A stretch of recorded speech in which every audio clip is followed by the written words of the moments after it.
اعوذ باللہ من الشیطان الرجیم بسم اللہ الرحمن الرحیم وَأَنْ أَلْقِ عَصَاكَ فَلَمَّا رَآهَا تَهْتَزُّ كَأَنَّهَا جَانٌّ وَلَّى مُدْبِرًا وَلَمْ يُعَقِّبْ يَا مُوسَى أَقْبِلْ وَلَا تَخَفْ إِنَّكَ مِنَ الْآمِنِينَ اسلك يدك في جيبك تخرج بيضاء من غير سوء واضمم إليك جناحك من الرهب فذلك برهانان من ربك إلى فرعون وملئه إنهم كانوا قوما فاسقين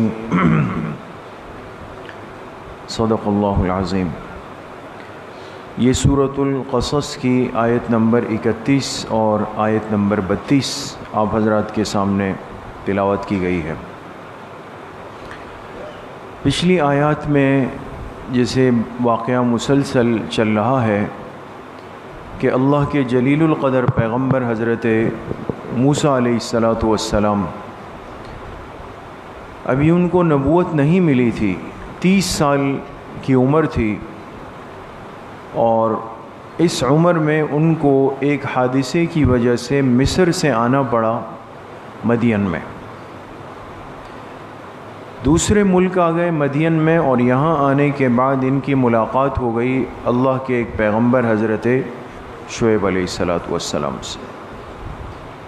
پھر ملاقات کے بعد آپ حضرات کے سامنے اس کی تفصیل آئی کہ 8 سال حضرت شعیب علیہ السلام نے ان سے کہا کہ اگر آپ 8 سال تک میری خدمت کریں، میرے گھر کے معاملات کو سنبھال لیں، تو میں آپ کو اس کے عوض میں اپنی بڑی بیٹی آپ کے نکاح میں دے دوں گا۔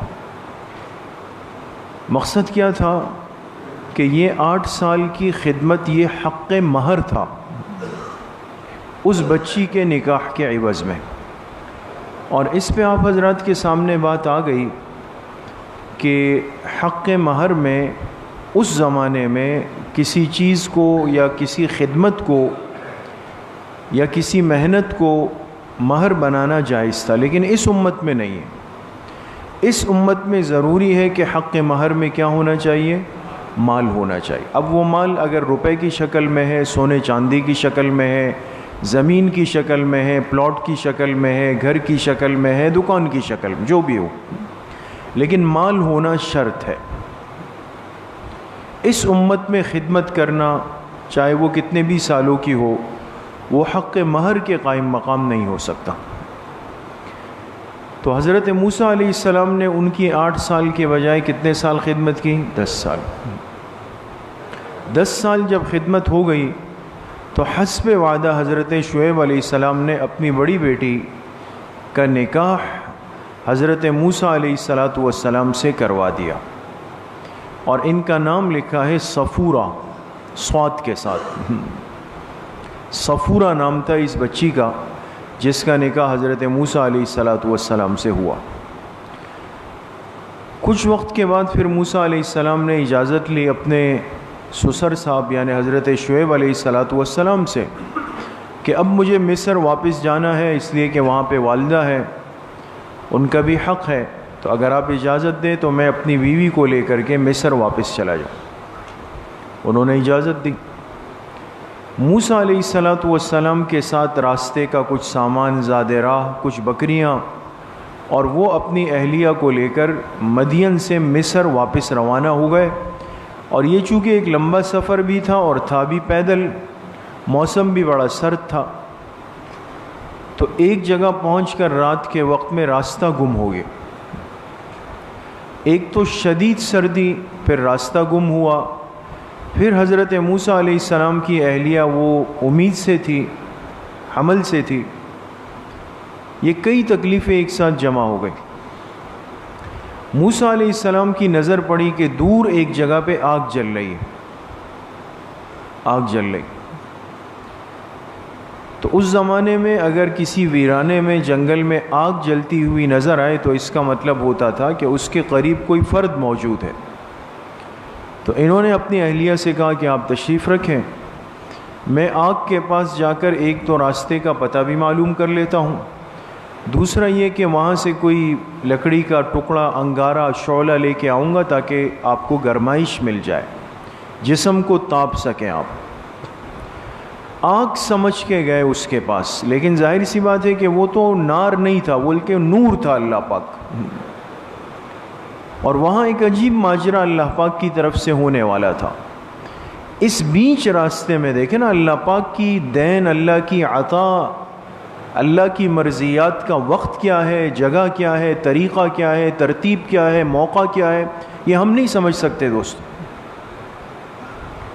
اب ان کو نبوت ملنے کا وقت آیا، لیکن جگہ کیا ہے؟ بیچ جنگل میں، آدھی رات کا وقت ہے، اہلیہ کے ساتھ ہے، اور گئے اس آگ کے لیے، لیکن وہاں پتہ چلا کہ وہ تو آگ نہیں ہے، جیسے یہ جا رہے ہیں وہ آگ پیچھے ہوتی جا رہی، پیچھے ہوتی جا رہی، سمجھ گئے کہ ماجرا کچھ اور ہے۔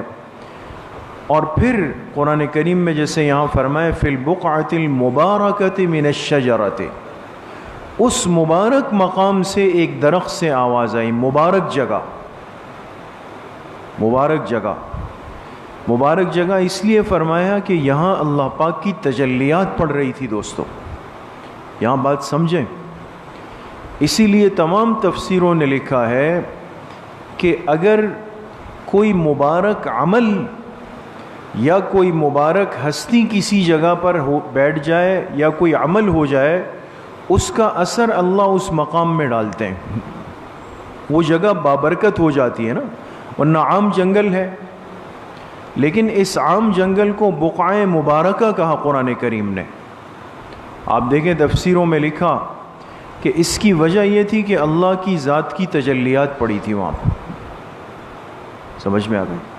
اس لیے جہاں پہ کوئی نیک عمل ہوا ہو یا جہاں اللہ کے نیک بندوں کا ورود ہوا ہو، تو ایسی جگہ خود باعث خیر و برکت ہوا کرتی، لیکن اس کا یہ مطلب نہیں ہوتا کہ انسان جا کے وہاں پہ بدعات اور شرکیات اور رسومات شروع کر دے، بلکہ وہاں جا کر اس نیت سے اگر انسان جائے، کوئی عمل کرے کہ بھئی یہاں پر ایک وقت میں اللہ کے ایک نیک بندے نے خاص عمل کیا تھا، میں بھی یہاں بیٹھ کر کچھ عمل کر کے اللہ پاک سے مانگ لوں، اس نیت سے انسان کر سکتا ہے۔ تو موسیٰ علیہ السلام کو آواز آئی، درخت سے ایک آواز آ رہی ہے، انی انا اللہ، کہ اے موسیٰ علیہ السلام آپ پریشان نہ ہوں، میں آپ کا رب ہوں، اللہ تعالی ہوں، اور میں آپ سے یہاں پر مخاطب ہوں۔ اللہ پاک نے یہاں موسیٰ علیہ السلام سے ہم کلامی فرمائے۔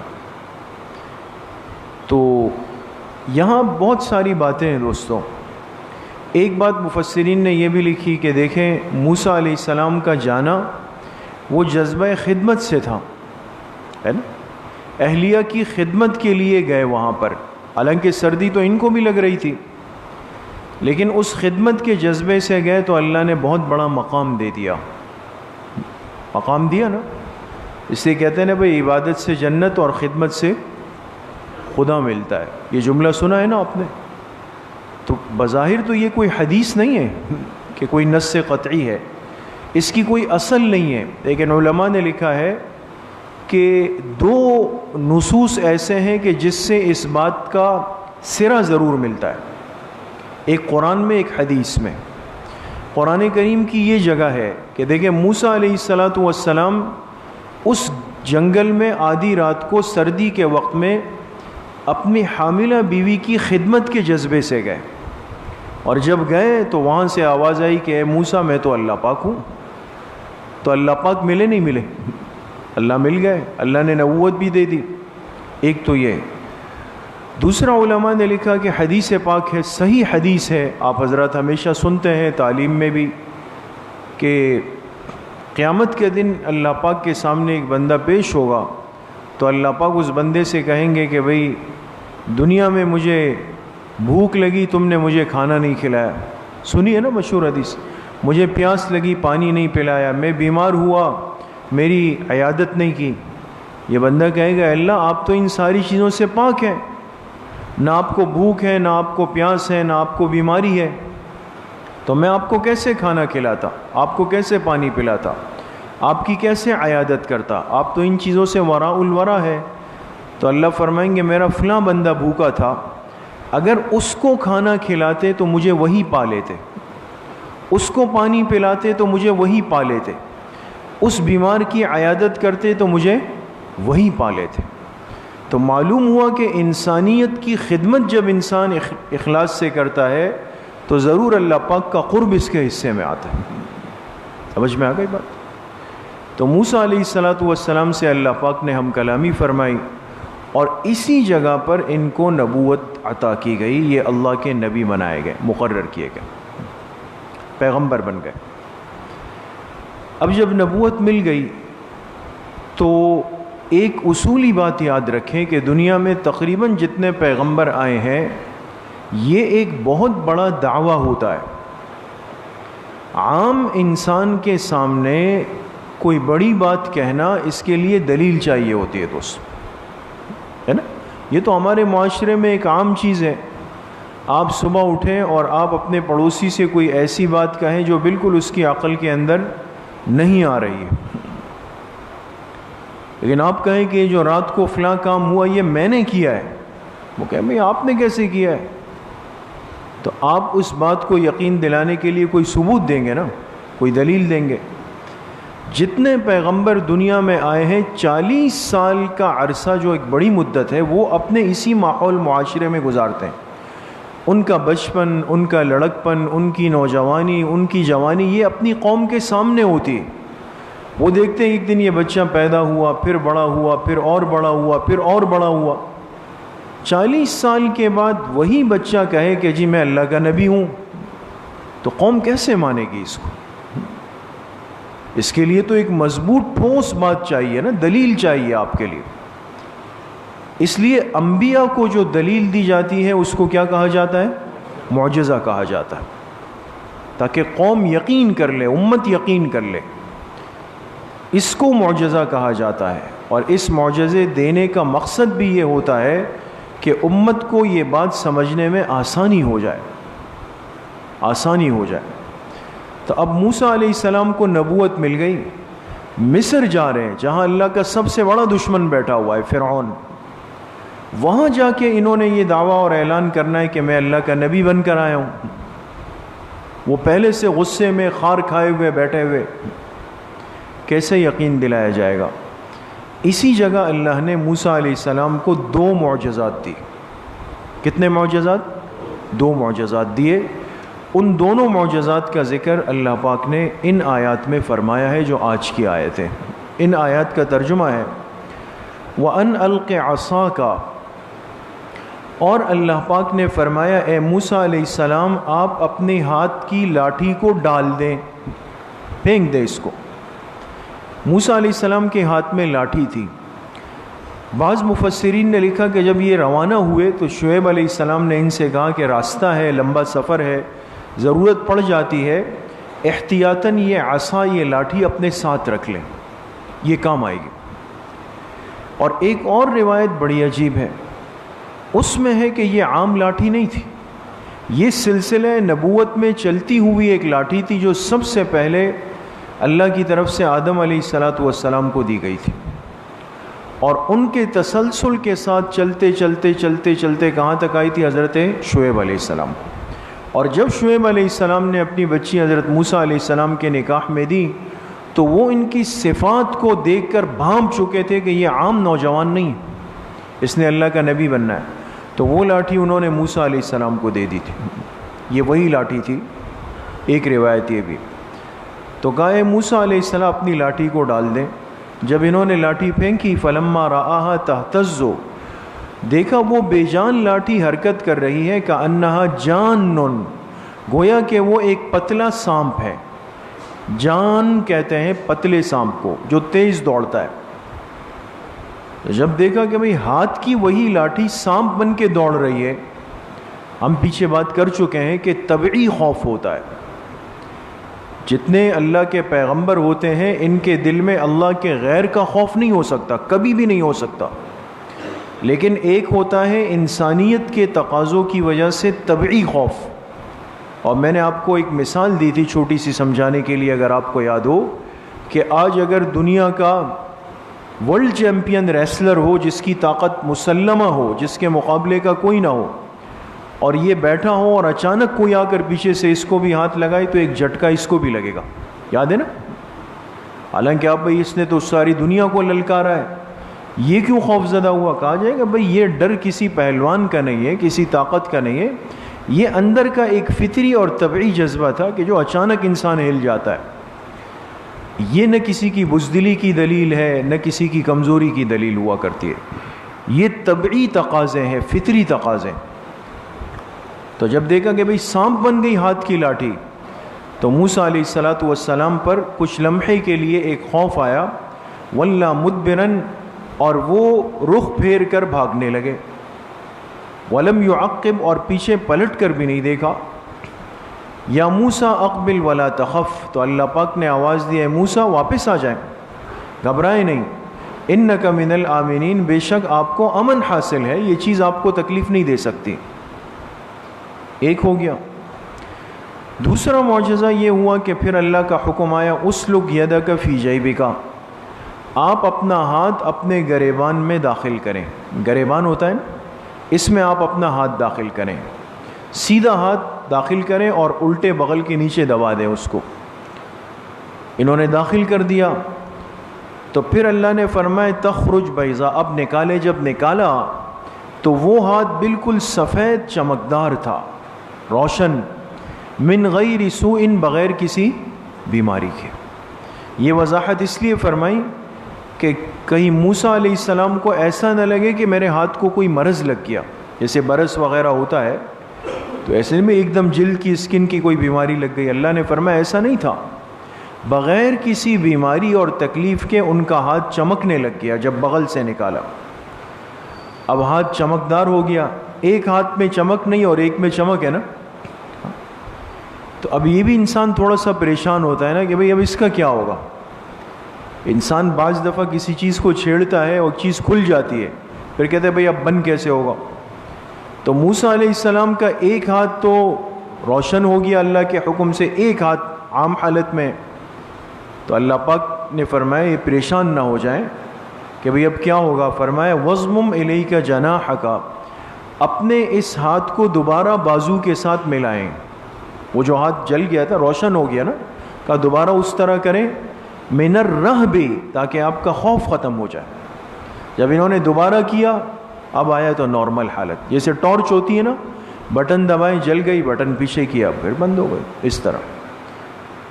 پھر اللہ نے فرمایا فَذَانِكَ بُرْهَانَانِ مِن رَبِّكَ، یہ دو آپ کو کھلے معجزے دے دیے گئے آپ کے رب کی طرف سے، ایک لاٹھی کا، ایک ہاتھ کے چمکدار ہونے کا۔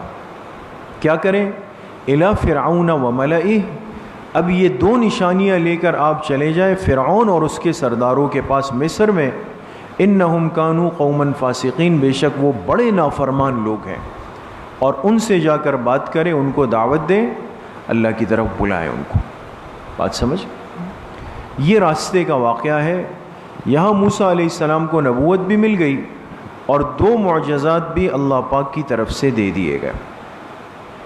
اب یہ بات آپ کے سامنے جیسے عرض ہو گئی کہ معجزات کے دینے کا ایک مقصد ہوتا ہے، اور وہ مقصد کیا ہے کہ سامنے والا بات پر مطمئن ہو جائے اور اس کو تسلی ہو جائے۔ دیکھیں نا، جبھی اللہ پاک نے انسانیت کے لیے جتنے پیغمبر بھیجے ان کو کوئی نہ کوئی معجزہ ضرور دیا، اور خود جناب نبی کریم صلی اللہ علیہ وسلم نے بھی مختلف اوقات میں مختلف معجزات آپ کے ہاتھ سے ظاہر ہوئے۔ چاند دو ٹکڑے ہوا، درختوں نے آپ کو سلام کیا، آپ کے اشارے پر درخت چل کر آیا، درخت چل کر واپس گیا، پتھروں نے آپ کو سلام فرمائے، یہ ساری چیزیں ہوئی ہیں نا، یہ معجزات ہیں حضور علیہ السلام کے، اور ان کے دینے کے پیچھے مقصد یہ ہے کہ جس سے بات کی جائے، جس کو دعوت دی جائے، جس کو ایمان کی طرف بلایا جائے، وہ مطمئن ہو جائے۔ وہ کیا ہو جائے؟ مطمئن۔ میں اصل میں آپ کو ایک بات پہ لانا چاہتا ہوں سمجھانے کی غرض سے، اس لیے اس بات پہ زور دے رہا ہوں۔ آپ کہیں گے ایک عام سی بات بار بار دہرا رہے ہیں۔ تمام پیغمبروں کو معجزات اسی لیے دیے جاتے ہیں کہ تاکہ جس سے بات کی جا رہی ہے، جس کو دعوت دی جا رہی، جس کو اللہ کی طرف بلایا جا رہا، وہ اس کہنے والے کی بات پر مطمئن ہو جائے کہ بھی آج تک تو اس نے ایسا کچھ بھی نہیں کیا تھا، آج یہ کر رہا ہے تو واقعی ایسا ہے کہ اس کے پاس کوئی طاقت ہے، اس کا کوئی رابطہ ہوا ہے، جبھی تو اس نے یہ کیا، اگر ایسا نہ ہوتا تو یہ کر بھی نہیں سکتا تھا۔ بات سمجھ میں آ گئی؟ لیکن جتنے انبیاء علیہم السلام گزرے ہیں، یاد رکھیں نبوت سے پہلے کی پوری زندگی ان کی اخلاق، سیرت اور کردار کا اعلیٰ نمونہ ہوتی،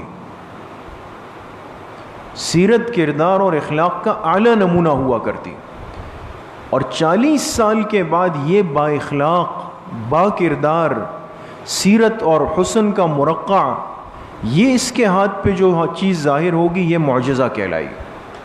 بات سمجھ گئے؟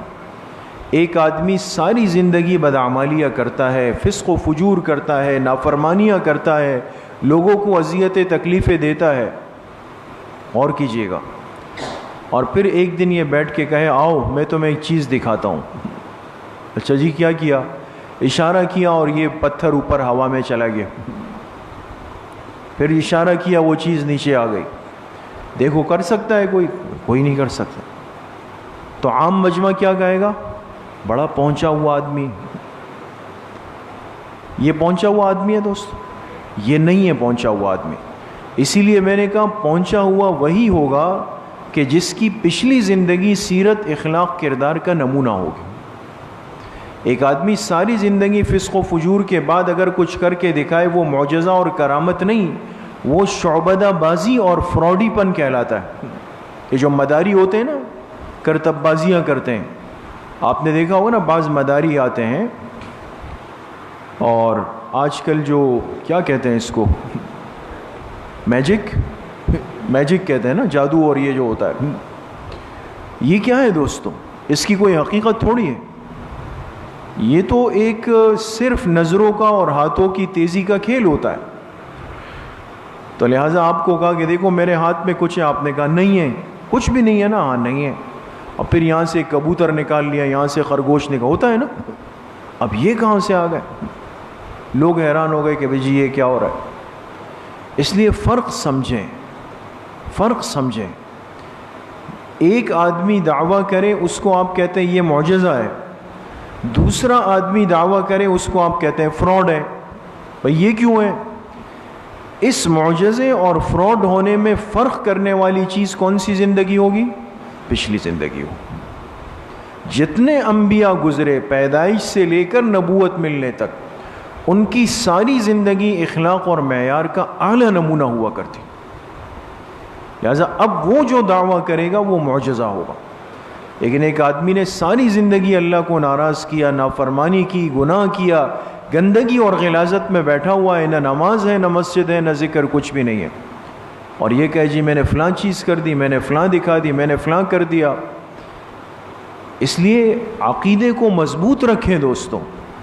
آج ایسے لوگ نہ جن کا ظاہر اسلام والا ہے، مسلمانوں والا ہے، نہ جن کا باطن اسلام والا ہے، کچھ بھی نہیں، لیکن یہ کرتب بازیاں دکھا دی، شعبدہ بازیاں دکھا دی، اور ہم نے ان کو جی پہنچی ہوئی چیز بنا دی کہ جی فلاں تو جو ہے وہ بڑی سرکار ہے، اس تو یہاں تک پہنچی ہوئی ہے، وہ تو وہ کر سکتے ہیں جو کوئی نہیں کر سکتا۔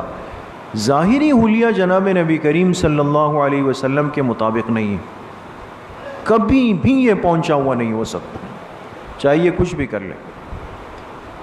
تو اس لیے معجزہ دینے کا مقصد یہ ہوتا ہے کہ جس سے بات کریں وہ مطمئن ہو جائے۔ بات سمجھ میں آ گئی؟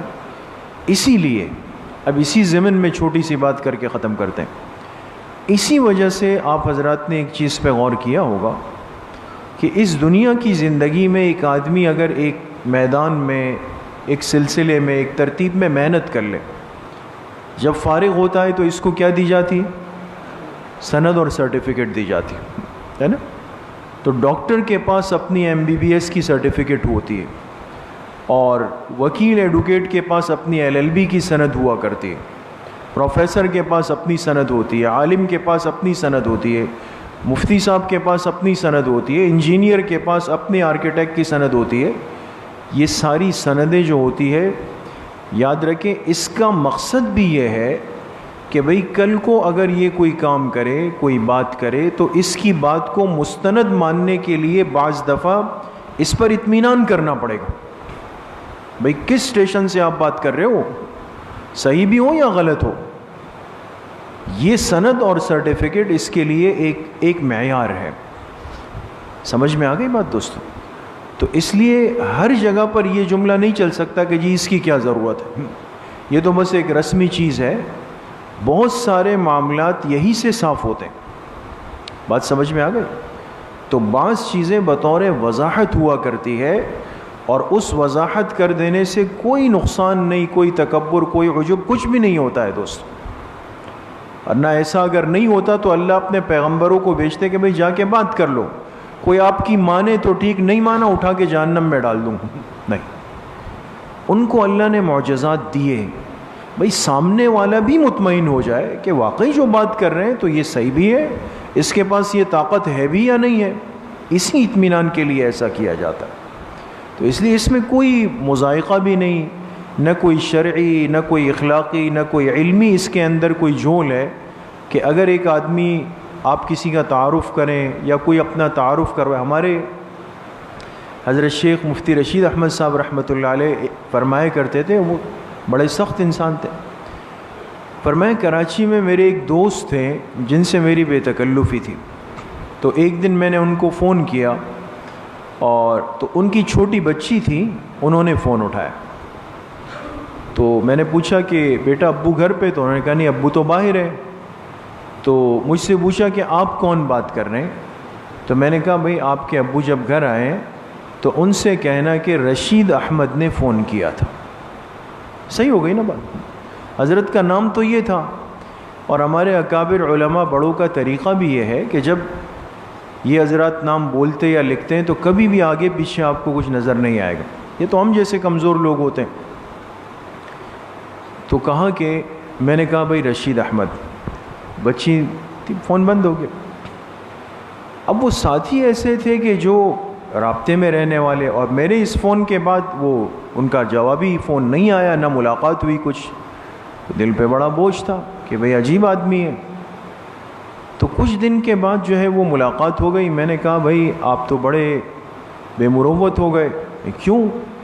میں نے کہا میں نے آپ کو فون کیا, آپ نہیں تھے. بچی کو میں نے کہا بھی, کہا حضرت آپ تھے؟ میں نے کہا جی میں تھا. کہا میں گھر آیا, بچی نے کہا کہ ابو آپ کے لیے فون آیا تھا. میں نے کہا کون تھے؟ کہا مسٹر رشید تھے. مسٹر رشید کا فون آیا تھا. ہمارے بچوں کا تو ماحول یہ ہے نا, اس لیے کہ یہ تو ظاہر سی بات ہے کہ جو چیز دیکھ رہے ہیں, پڑھ رہے ہیں, سیکھ رہے ہیں ماحول میں, تو اس بچی نے اپنے اعتبار سے کہا کہ بھئی مسٹر رشید تھے. تو کس کا ذہن آئے گا کہ یہ فقیہ العصر حضرت مفتی رشید احمد صاحب رحمۃ اللہ علیہ کا فون ہے؟ تو اس واقعے کو سنا کہ حضرت نے یہ بات لکھی کہ اس دن مجھے یہ بات اور مسئلہ سمجھ میں آیا کہ بعض احادیث میں جو صحابہ اپنا تعارف کرواتے تھے, اور بعض فقہاء نے اس مسئلے کو لکھا کہ جہاں ضرورت ہو وہاں تعارف کروایا جائے, اس لیے کہ آپ کے تعارف نہ کرنے سے بعض دفعہ بدگمانی ہو جاتی ہے, پہچاننے میں مشکل پیش آ جاتی ہے. اس لیے ایسی جگہ اگر ہو تو انسان تعارف میں کہہ سکتا ہے اپنے ساتھ عالم مفتی جو لگانا چاہے, تاکہ معاملہ بالکل صاف اور کلیئر ہو جائے. بات سمجھ میں؟ لیکن علماء نے اس کا طریقہ کیا لکھا, ہمارے اکابر کا معمول یہ تھا کہ پھر ایسے موقع پر جو اس قسم کا کوئی تعارف ہے تو اس کو بریکٹ میں لے آتے ہیں. بات سمجھ گئے؟ مثلا مفتی لکھنا ہے تو مفتی کو بریکٹ میں لکھا اور آگے رشید احمد لدھیانوی. سمجھ میں آ گئے؟ تاکہ خدا نخواستہ دل میں کوئی عجب بھی نہ آئے اور سامنے والے کو تعارف بھی ہو جائے. آج ہر آدمی کتاب لکھ رہا ہے, کتابیں چھپ رہی ہے, وہاں جانے کے بعد کچھ پتہ نہیں چلتا مکتبے میں کہ لکھنے والا کون ہے, دائیں کہاں ہے, بائیں کہاں ہے, اوپر ہے, نیچے کہاں ہے, کون ہے. تو اب یہ سمجھنا بھی ضروری ہے. اس لیے اب علماء پورا تعارف لکھتے ہیں. آپ دیکھیں گے فلاں فاضل فلاں مدرسہ, متخصص فلاں مدرسہ, مدرس فلاں مدرسہ. تو اس لکھنے کا مقصد کوئی اپنی تعریف نہیں ہوتی ان حضرات کی, خدا نخواستہ تعارف ہے, تاکہ کتاب لینے والا مطمئن ہو جائے کہ صحیح آدمی کی کتاب لے رہا ہوں. یہ مسئلہ سمجھ آ گیا دوستوں؟ اللہ پاک مجھے بھی آپ سب کو صحیح عمل کی توفیق نصیب فرمائیں۔ باقی جس طرح ہر ہفتے ہماری 2 مجلسیں ہوتی ہے، اور ہمیشہ عرض کرتے ہیں کہ ہفتے کے دن صبح 11 بجے سے 11:30 بجے تک بنات کے مدرسے میں مستورات کا اصلاحی بیان ہوتا ہے، اور عصر کی نماز کے بعد مسجد میں طلبہ کے لیے بھی اور ساتھیوں کے لیے بیان اور ذکر مراقبے کی مجلس ہوتی ہے، اس میں ساتھی اہتمام سے شرکت فرمائیں۔ الحمدللہ رب العالمین۔